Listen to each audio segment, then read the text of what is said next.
sala. Enquanto isso, quero convidar os irmãos que abram suas Bíblias no Evangelho segundo Mateus, capítulo de número 14. Evangelho segundo Mateus, capítulo 14. Nós faremos a leitura dos versículos de número 22 até o versículo 33. Mateus 14, do verso de número 22 ao verso de número 33. Se você está lá no grupo, do WhatsApp da nossa igreja, você percebeu que nós estamos, mais uma vez, tentando divulgar aí os temas que estarão sendo tratados nos nossos cultos solenes de adoração e alguns domingos, inclusive, também os temas que estarão sendo tratados durante a nossa escola bíblica dominical. Você percebeu aí que algumas vezes a gente divulga para que você possa de antemão já saber e ao mesmo tempo poder ajudar a divulgar através desse cartaz, desse folderzinho aí de internet, para que, quem sabe, as pessoas se interessem pelo tema e venham conhecer a igreja e aqui ouçam a palavra viva e poderosa do nosso Deus. Amém? Deus assim nos abençoe. Vamos então ler esse trecho das Sagradas Escrituras? Mateus 14, do verso 22 ao verso 33, diz assim, acompanhe aí a leitura na sua Bíblia. Logo a seguir, compeliu Jesus os discípulos a embarcar e passar adiante dele para o outro lado, enquanto ele despedia as multidões. E despedidas as multidões, subiu ao monte a fim de orar sozinho. Em caindo a tarde, lá estava ele só. Entretanto, o barco já estava longe, a muitos estádios da terra, açoitados pela onda, porque o vento era contrário. Na quarta vigília da noite, foi Jesus ter com eles, andando por sobre o mar. E os discípulos, ao verem-no andando sobre as águas, ficaram aterrados e exclamaram: é um fantasma. E tomados de medo, gritaram. Mas Jesus imediatamente lhes disse: tende bom ânimo, sou eu, não temais. Respondendo-lhe Pedro, disse: se és tu, Senhor, manda-me ir ter contigo por sobre as águas. E ele disse: vem. E Pedro, descendo do barco, andou por sobre as águas e foi ter com Jesus. Reparando, porém, na força do vento, teve medo e, começando a submergir, gritou: salva-me, Senhor! E prontamente Jesus, estendendo a mão, tomou-o e lhe disse: homem de pequena fé, por que duvidaste? Subindo ambos para o barco, cessou o vento, e os que estavam no barco o adoraram, dizendo: verdadeiramente és filho de Deus. Amém? Meus irmãos, existem muitos motivos pelos quais nós, como seres humanos, somos acometidos, vamos dizer assim, atingidos pelo sentimento de medo e de insegurança. Eu não sei se vocês compartilham com muitos brasileiros do mesmo sentimento e da mesma sensação de incerteza quanto aos destinos futuros da nossa nação, em razão do novo governo que aí está por vir. Muitos brasileiros, por razões que cada um terá como justificar, estão com esse sentimento de medo e de incerteza acerca do futuro que nos espera como nação. Talvez você mesmo tenha esse sentimento, ou conheça pessoas que têm esse sentimento, ou já ouviu falar a respeito dele. Aí cada um tem os seus motivos para isso, mas existe esse medo e essa sensação de insegurança. No entanto, nossos medos e inseguranças, elas não se dão apenas no que diz respeito ao futuro da nação, ao futuro econômico, ao futuro social, ao futuro moral e ao futuro espiritual desta nação ou de qualquer nação. Muitas vezes, o sentimento de medo e de desesperança, ela brota no coração da gente em razões que têm muito mais a ver e que estejam ligadas às questões pessoais da vida da gente, as questões correntes na vida de todos nós. O trabalho, o estudo, o desemprego, as enfermidades, né? Ou você está aí, de repente, numa profissão e que depende muito do humor do mercado, como dizem aí os economistas, não é, Léo?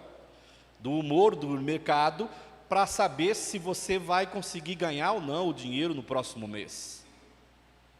E isso gera sensação de medo e de insegurança na vida da gente, né?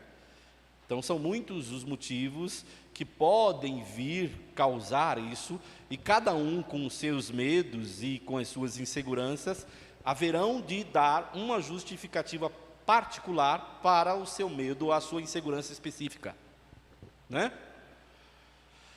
Trabalho, emprego, estudos, família, enfermidade, futuro.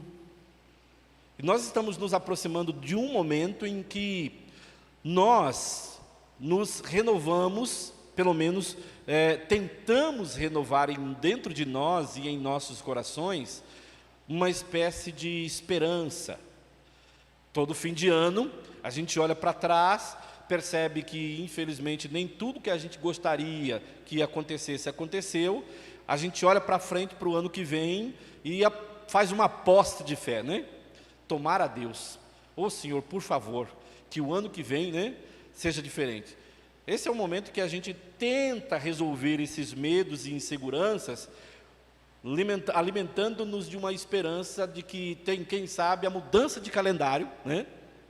Do dia 31 de dezembro de 2022 para o dia 1º de janeiro de 2023, como que num toque de mágica as coisas mudem e mudem para melhor, não é assim? Ou seja, vez por outra, todos nós seres humanos temos que lidar com esses medos e inseguranças que brotam na nossa vida. E o que a gente tem aqui, muitas vezes, são explicações a respeito dos porquês isso acontece.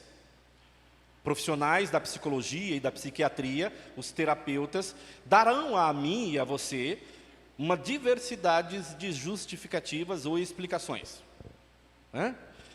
Em geral, as explicações são mais ou menos parecidas entre eles, muito embora os terapeutas, psicólogos e psiquiatras, eles divirjam, cada um deles faz parte de uma escola, né? A escola comportamental, a cognitivista e por aí vai. No entanto, eles darão algumas explicações que poderíamos dizer são universalizantes, ou seja, gerais, e que poderiam dizer, olha, isso acontece, assim acontece, isso se dá por causa disso, disso e disso. Alguns profissionais falarão isso. E se você procurar um para conversar com ele, se aconselhar com ele, ele talvez apontará que os seus medos e suas inseguranças pessoais estejam ligados a um ou outro fator. Graças a Deus, pelos profissionais da psicologia, psiquiatria, que Deus levantou e concedeu a eles dons com capacidades para interpretar a natureza humana e nos ajudar a lidar com os nossos próprios dramas pessoais. Graças a Deus por eles. Entretanto, nós como cristãos, deveríamos, em primeiro lugar, buscar essa resposta nas Escrituras e em Deus. Ou seja, a Bíblia trata desse assunto, a Bíblia tem a nos dizer alguma coisa sobre estes medos e inseguranças que a gente enfrenta, o que ela diz e como vencê-los ou como vencê-las, né? Em Cristo Jesus. Não tenha dúvida que a Bíblia ensina. Se lêssemos vários textos das Escrituras, incluindo os Salmos, o livro de Provérbio, o livro de Eclesiastes, ou se fôssemos nas Escrituras em busca das promessas que a Escritura, Deus faz na Escritura, melhor dizendo, nós teríamos ali diversas explicações que a Bíblia dá para esse assunto. E eu creio que aqui, neste texto em particular, eu penso que Jesus está, ele implicitamente, nos dando algumas diretrizes e orientações, ou é possível nós extrairmos desta passagem algumas diretrizes e explicações sobre essas questões, sobre o medo, sobre a insegurança. Eu não sei se você observou, 2 vezes nesse trecho é utilizada a palavra medo. Não é? Medo. E Jesus, ele se interpõe nessa situação para resolvê-la, para acalmar os ânimos daqueles que agora estão ali nesse encontro com ele.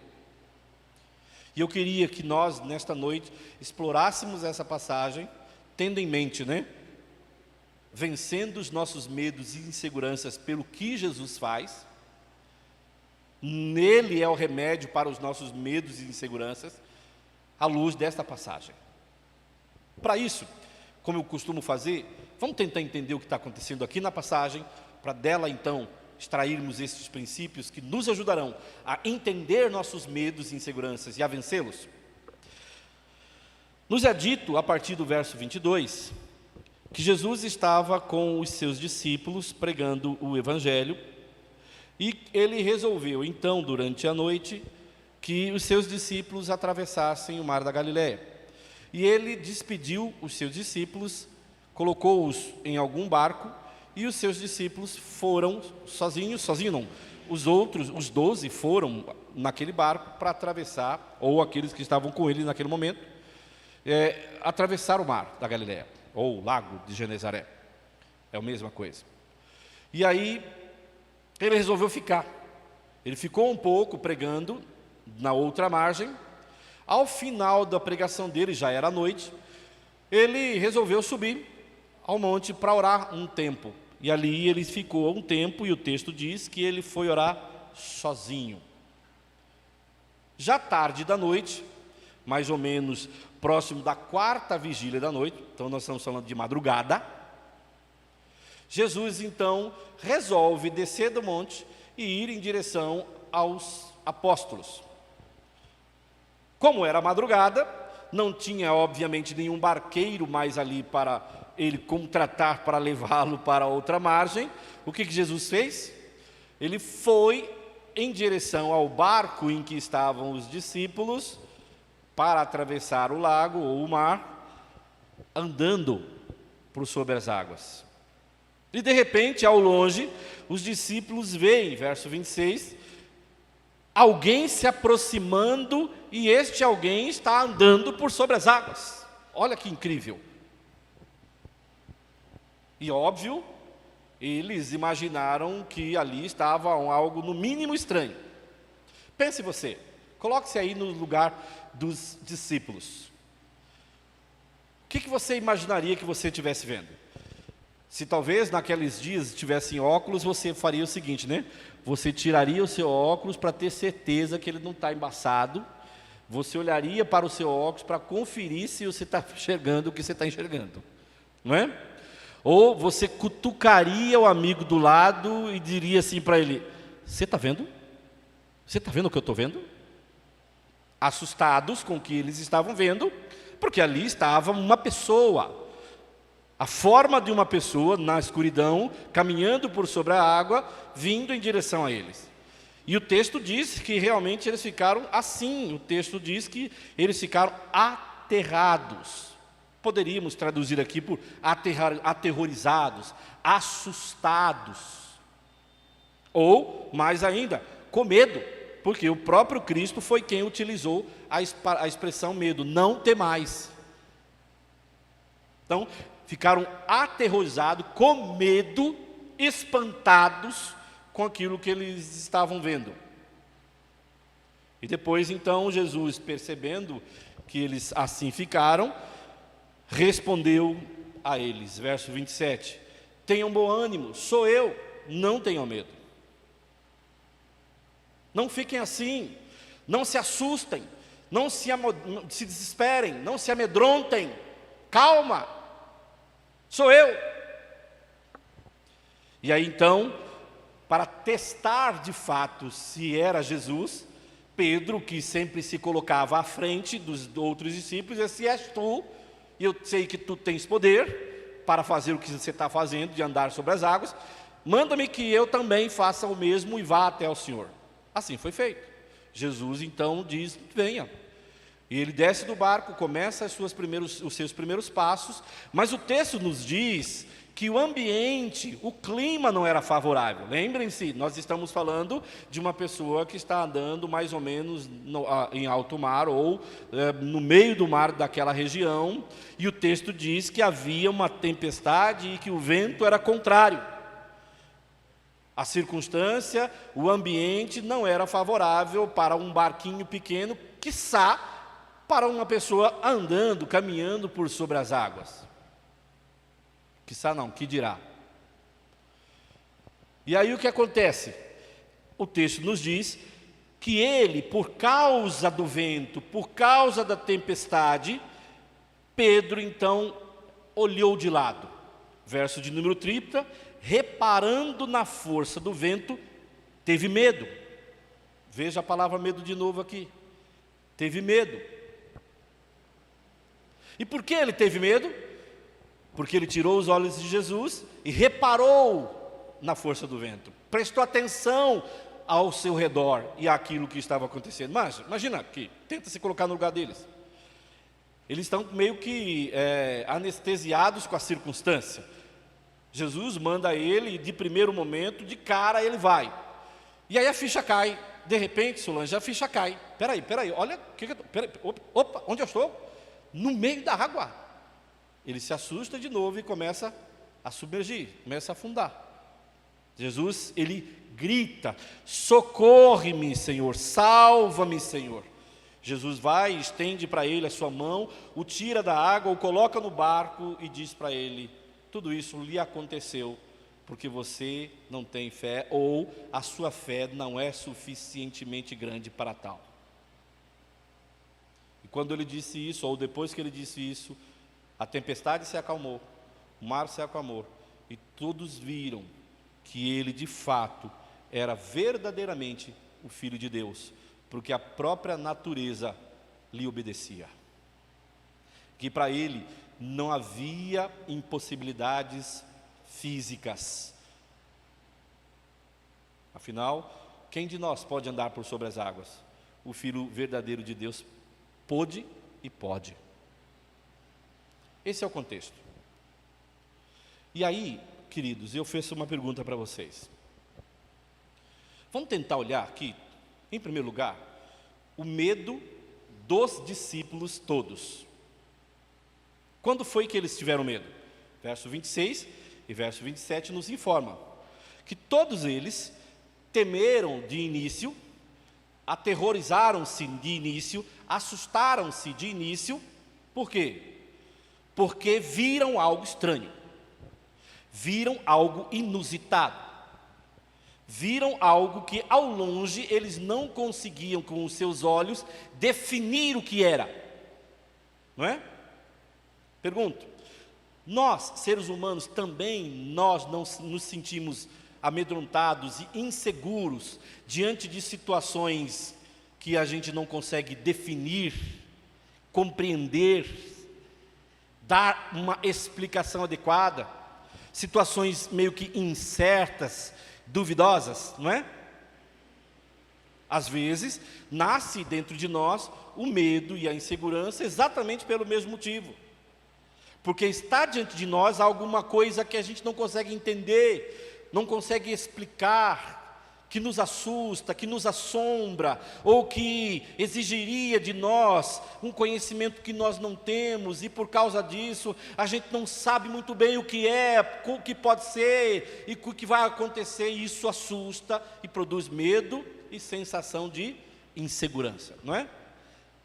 Ou seja, a gente se sente assim diante das coisas misteriosas, o que a gente não pode controlar, das coisas incertas, das coisas que a gente não consegue definir e não sabe exatamente o que é. Não é assim? Não só a Bíblia vai dizer, mas a própria psicologia vai mostrar que às vezes é exatamente por isso que a gente se sente inseguro e amedrontado. Diante das coisas estranhas e das coisas que a gente não consegue controlar. Mas ao mesmo tempo, Jesus então, a partir de Pedro, ele também vai implicitamente nos dar dois outros motivos pelos quais, às vezes, também nós nos sentimos amedrontados e com sensações de insegurança.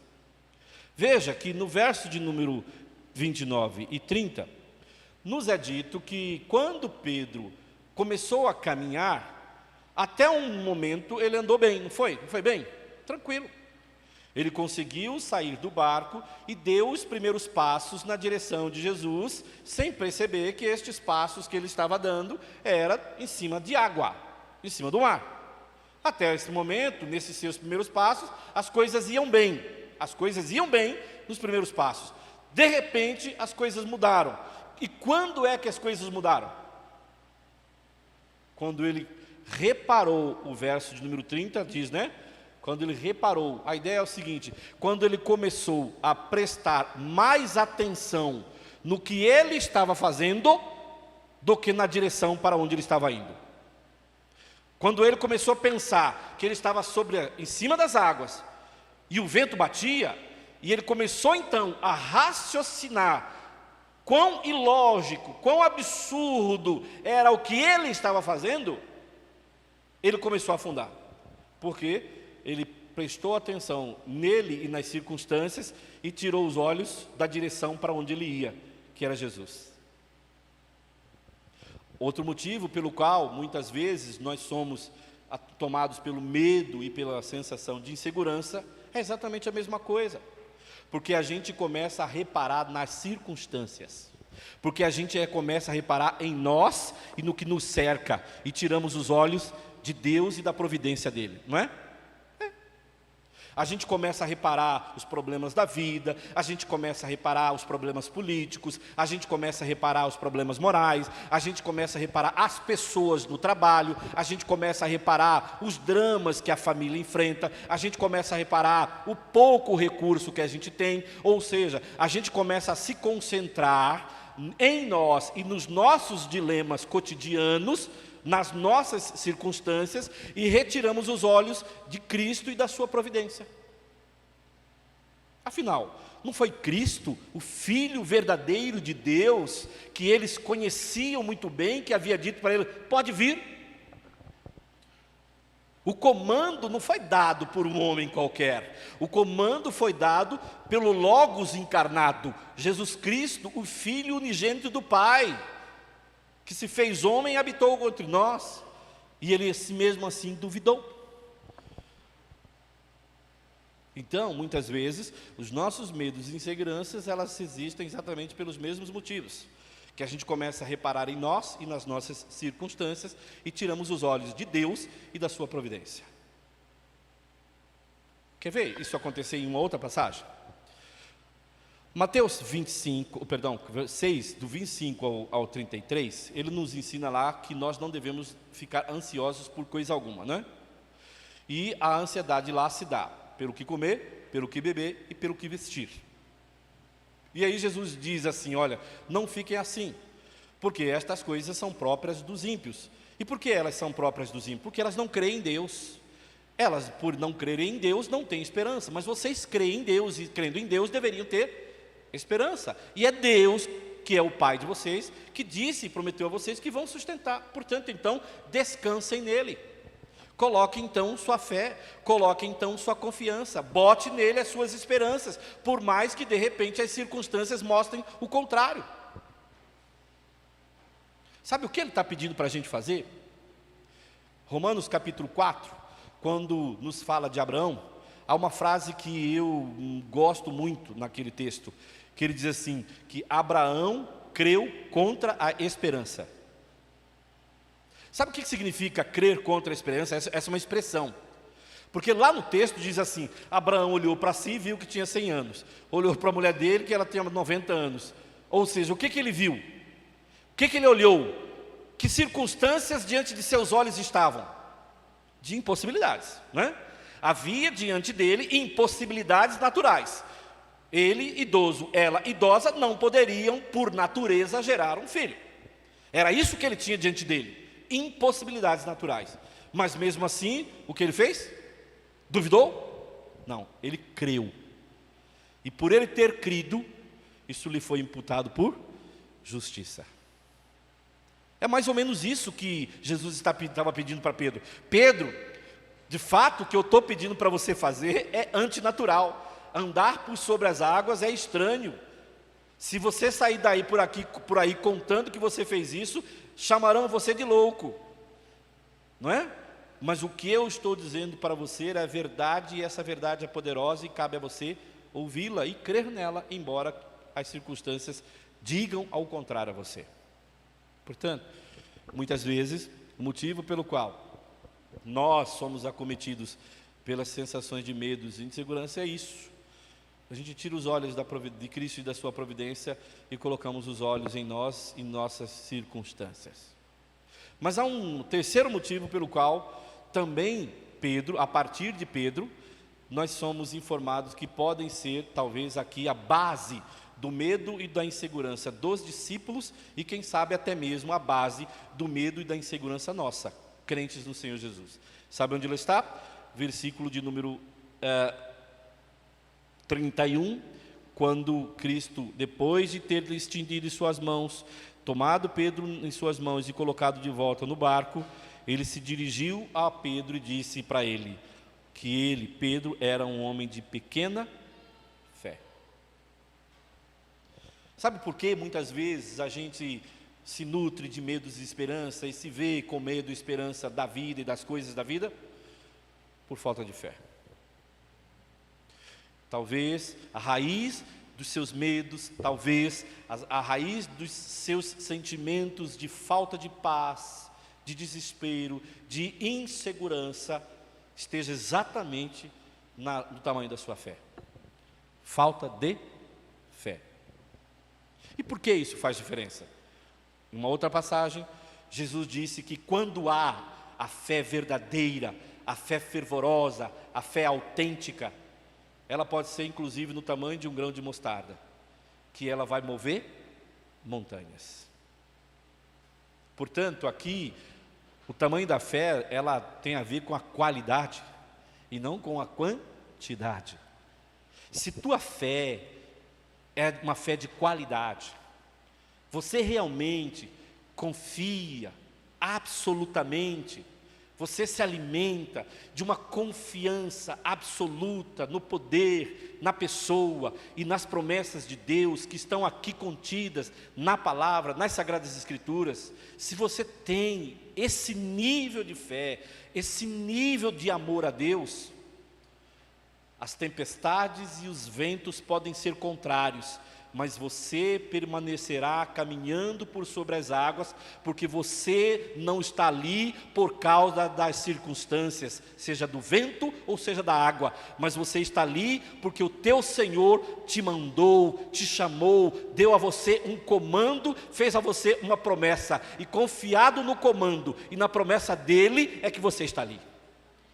Se você tem isso, eu não tenho certeza, pela fé, você haverá de vencer, em nome de Jesus.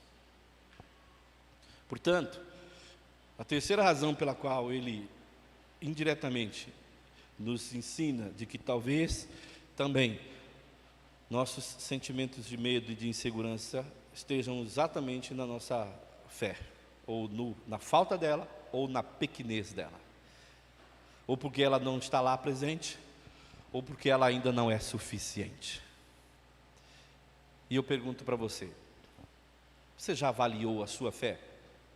Principalmente diante das circunstâncias de adversidades que se apresentaram, têm se apresentado para a sua vida? Quando você teve que lidar com circunstâncias adversas, com ventos contrários, né? Quando você teve que lidar com ventos contrários, quando você teve que lidar com a agitação do mar da vida, você teve fé suficiente para passar por ela? Ou você afundou nas águas? Gente, as águas vão se revoltar vez por outra na nossa vida. O vento virá de maneira contrária vez por outra na nossa vida. Já vieram, quem sabe alguns de vocês estejam passando por essa circunstância, se não, vão passar até o fim da sua vida. Até o fim da sua vida, você vai passar por algumas circunstâncias, onde as águas estarão revoltas e o vento contrário. Sabe por quê? Você não tem o poder de mudar as circunstâncias. Você tem o poder de mudar você e a maneira como você lida pela fé com as circunstâncias. Você e eu, nós não sabemos como será o Brasil a partir do dia 1º de janeiro. Mas eu e você temos, pela fé, condições de fazer o melhor, de lidar o melhor com qualquer circunstância que vierem, sejam elas boas ou ruins. Aí é que a nossa fé tem que fazer diferença. Aí é que os nossos olhos não podem estar nas circunstâncias. Os nossos olhos não podem estar fixados nos homens e no que os homens fazem e prometem. Os nossos olhos têm que estar fixados naquele que nos fez a promessa e nos fez o comando, Jesus e sua providência. Tudo que vier a acontecer na minha ou na sua vida, tudo que já aconteceu na minha ou na sua vida, tudo que já aconteceu na vida desta igreja, ou vier a acontecer na vida desta igreja, está de conformidade com a providência soberana de Deus, e cabe a mim e a você fixar os olhos em Cristo e viver por ela, com fé. Eu sei que às vezes o medo, ou melhor, que às vezes as incertezas do futuro, que às vezes a possibilidade da perda de um emprego, que às vezes quando a doença bate à sua porta, que às vezes quando a dívida bate à sua porta, que às vezes quando uma situação inesperada, por exemplo, bate seu carro e você levou um prejuízo de 2, 3, 4, 5 mil reais, de onde é que você vai tirar o dinheiro que você não tem para isso? Eu sei que às vezes tudo isso assusta, tudo isso produz insegurança, medo, angústia, mas é agora, nessas horas, que você precisa olhar para Deus, renovar a sua fé, crer que Ele que sustenta você, haverá de dar a você as condições e prover a você os meios para você se sair bem nessa. Você não crê que teu Deus é capaz de fazer isso? Gente, olha o que Ele foi capaz de fazer. Ele foi capaz de fazer aquilo que era antinatural, andar por sobre as águas. Ele foi capaz de dizer ao vento, pare, e o vento parou. Ele disse para o vento, pare, ele andou por sobre as águas. Ele não pode dar a você saúde, ele não pode dar a você sabedoria, ele não pode ajudar a você a ter inteligência administrativa, ele não pode ajudar você a renovar seus sentimentos, que coisas que são muito menores do que mandar parar um vento e do que andar sobre as águas. Pode, porque ele verdadeiramente é o Filho de Deus, e ele pode fazer isso. Cabe a mim, cabe a você, cabe a nós crermos. Qual foi o problema de Pedro? Foram os ventos? O problema, pastor, é o problema que o mar agitou-se. O problema é que o vento era contrário, e o vento contrário e a agitação do mar levou ele a afundar. Era esse o problema? Foi esse o problema? Não. Jesus disse que o problema foi falta de fé. A fé dele não era suficiente. Às vezes é exatamente isso que acontece na nossa vida. O problema não são as circunstâncias, o problema não são as pessoas, o problema somos nós e a falta de fé. Que a gente se ancore mais em Deus, que a gente não tire os olhos de Jesus, que a gente renove a nossa fé, que a gente busque nele, em sua palavra, as promessas e a esperança que lá estão contidas. Sabe por quê? Porque Jesus pode fazer com você o que fez com Pedro, e mais também o que fez com os demais discípulos. No primeiro momento em que os discípulos todos se assustaram, Jesus disse, sou eu, não temas. Depois, quando ele tomou Pedro pelas suas mãos e colocou ele no barco, tirou ele das águas e colocou ele no barco, Jesus então colocou-o no lugar seguro. Jesus, aquele que é eu sou, o Todo-Poderoso, o Filho verdadeiramente de Deus, que manda o mar parar, o vento parar e tranquiliza o mar, Ele está na sua vida. E basta você crer nele, para que Ele faça milagres e maravilhas na sua vida. Essa é a nossa fé, é essa a nossa esperança. Daí é que deve vir a força que a gente precisa para lidar com as incertezas e as inseguranças da vida. Daí é que deve vir o renovo que a gente necessita para enfrentar os dramas que a vida apresenta.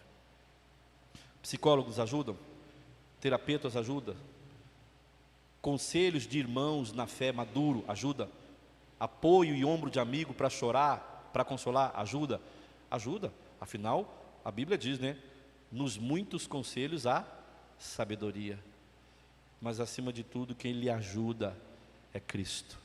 Olhe para Ele, não tire seus olhos dele, porque se você tirar, talvez você afunde, mas se você não tirar os seus olhos de Jesus, você vai andar por sobre as águas e vai chegar aonde Ele chamou você para ir. Amém? Que Deus assim nos abençoe.